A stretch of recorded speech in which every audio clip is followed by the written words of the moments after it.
for you.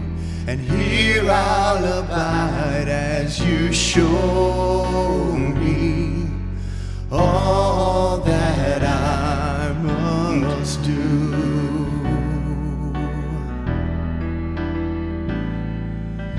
Use me, oh God, I stand for you. And here I'll abide as you show me all that I must do.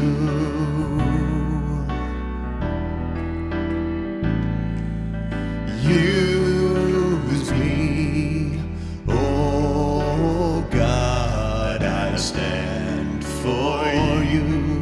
And here I'll abide as you show me all that I must do. Show me all that I must do. Show me all that I must do. Show me all that I must do.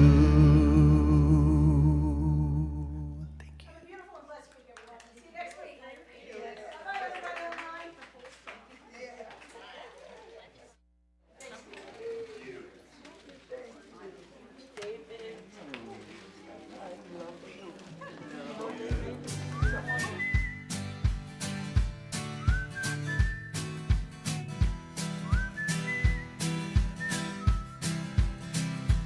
If this life is one act, why do